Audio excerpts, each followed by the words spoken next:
Hello guys, this is Avcoor back with some more Final Fantasy Ever Crisis content. This banner is special for me for a couple of reasons. I have some complaints, but I have some speculations on where we're going with this banner and as a whole. So, what is special about this banner? This banner has Barrett on it.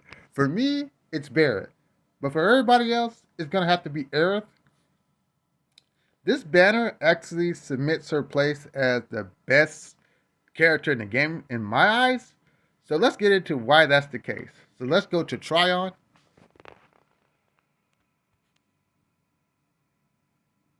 So first things first. Wow, she's got blue nail polish. Oh, that's hot. That's hot. Okay. Anyway, this has got to be like one of the yeah, I'm getting this costume. Yeah, even if your boy Avcoor spends money, I'm getting this costume. Why is there a ring on her finger? Okay, it's on both sides. Sorry, I had to investigate. This is a really good costume. I love it. One of the things I like about Fairy of the Snowfall is the fact that some people complain that Ice Mastery is not as good as Ice Arcanum. I mean, Frostblade Arcanum. Frostblade Arcanum. But that's okay.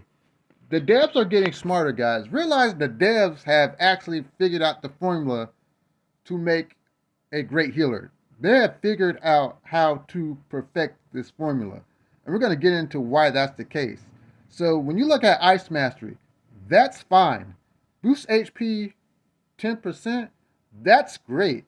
Any costume that boosts Aerith's HP is phenomenal.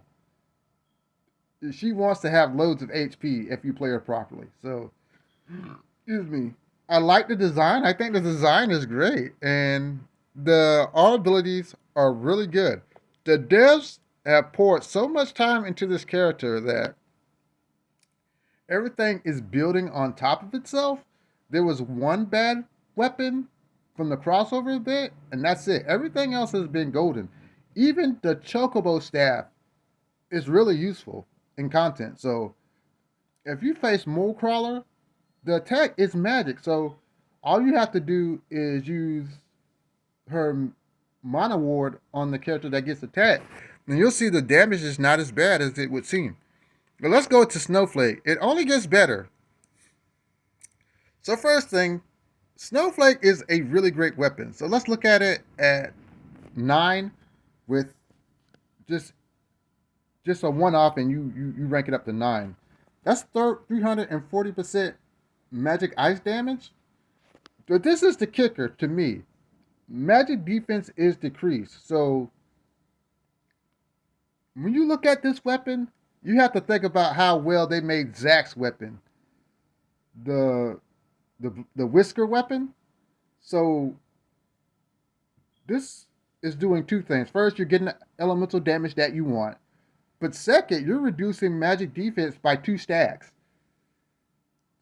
So that's incredible. I mean, just a one-off. That's good, man. I mean, so basically, they took Aerith's parasol and broke it down, gave it an element, and only allowed it to attack one type of defense, and that's really good. This is really good. This weapon is amazing. You're getting 32 points of magic attack. That's stupid. That's just at 90. So when you have this and use it as a support item, it's 16 points, which is that's good, man. You can't beat that with a stick. So Snow Spell Plus is 480% magic ice damage, which is really good.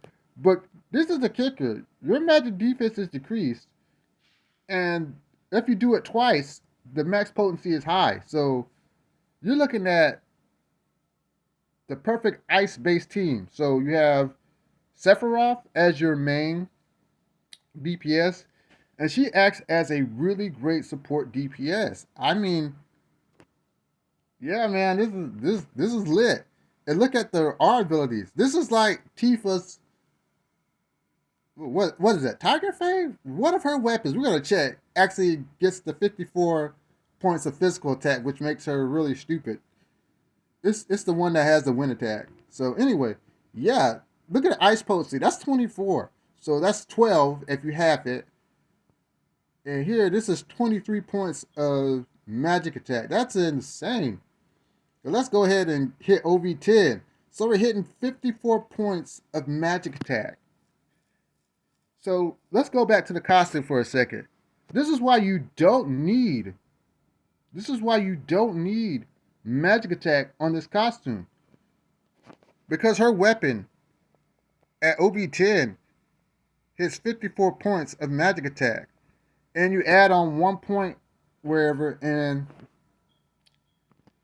you're maxed out on magic attack. All you have to do is worry about mixed attack, which is attack. So that's insane.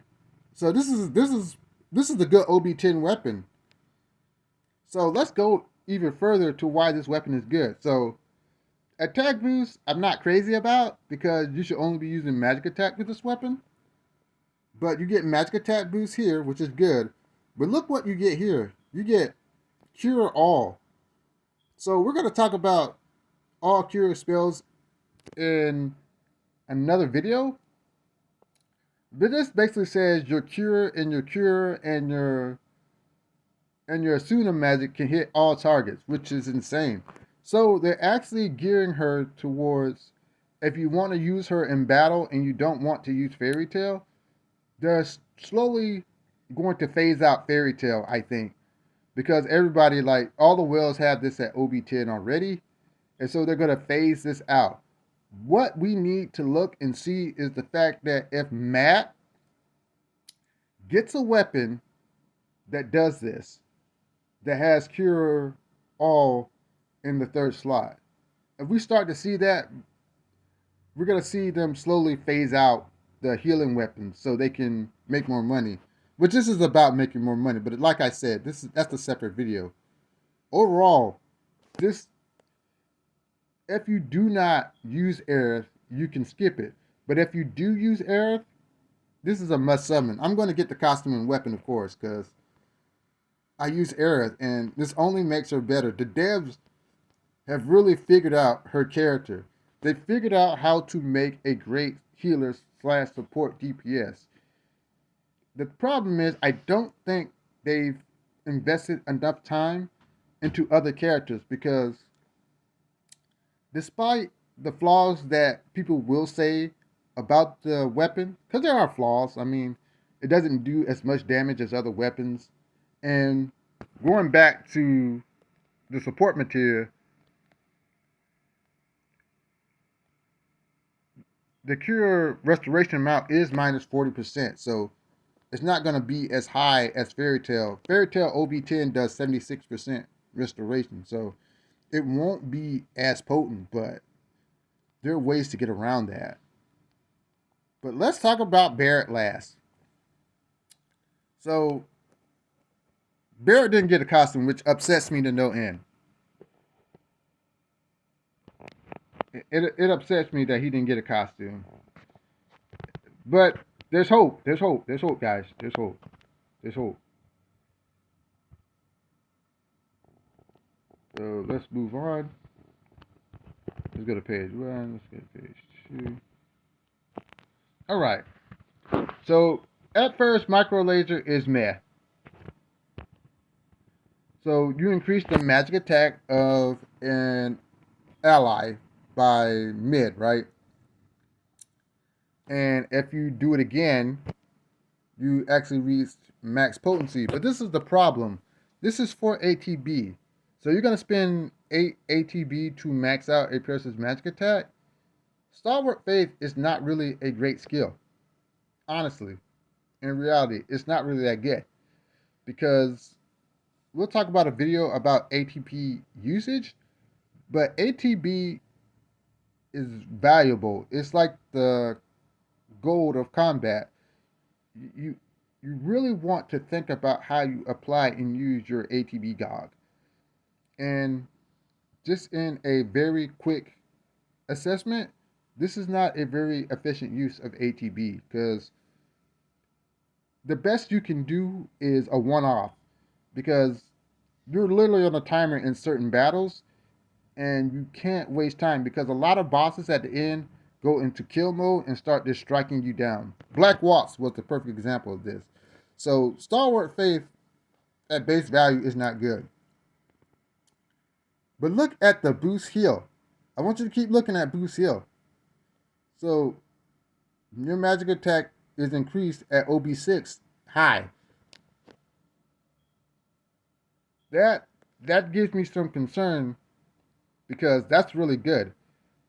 Because I am a true Barrett player and I've got to squeeze as much potential out of this character as possible because compared to other ones, he's weak.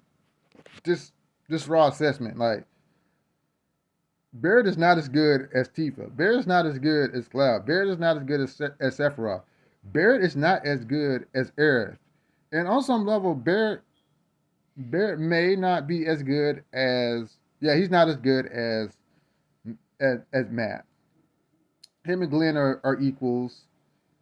He's a little better than Zach, and him and Lucia are equals. And if you really invest into Red 13, he's actually better than Barrett. So that's just a rough assessment. So anything that Barrett gets, I have to try out and try to see if I can take it as far as possible. So for him to actually one-off magic attack increase is really good. I can see a magic team with Barrett, Sephiroth, and Aerith. Excuse me. So that makes sense to me. But still, it's very expensive. He has other weapons that do more. But there's some potential in this weapon. So let's take it to OB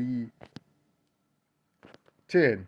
That's boost heal 40 points of boost heal. That's really good. In fact, I'm going to show you Fairy Tale to show you why that's really good. But when you look at it, the overall buff that he gives is only extended by 4 seconds, right? And you only extend it by 12 seconds. You wouldn't do that. So, yeah, the potency isn't that great. That's the problem with this weapon. Like, it's hard to justify its use. But there's something special in this weapon that makes me excited. They actually gave Barrett Cure All in his slot. So, yeah, man, I'm going to try to use Barrett as a healer because I think in the next couple of updates, we're going to see Barrett fall off if we do not invest in him because characters are getting stronger and stronger. So this excites me. I know that it's not as good as Matt or Tifa or Aerith, but I'm a Barrett player, so I have to use him as much as I can in any way that I can. So I'm excited about this. I'm going to summon on this banner, definitely. But the question is, should you summon? It all depends on your team. And the sad advice that I have, it hurts me to say this, get Aerith costume, get Aerith's weapon, and leave.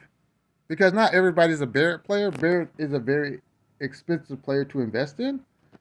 So if you get Aerith's weapon and you get Aerith's costume, you can just leave.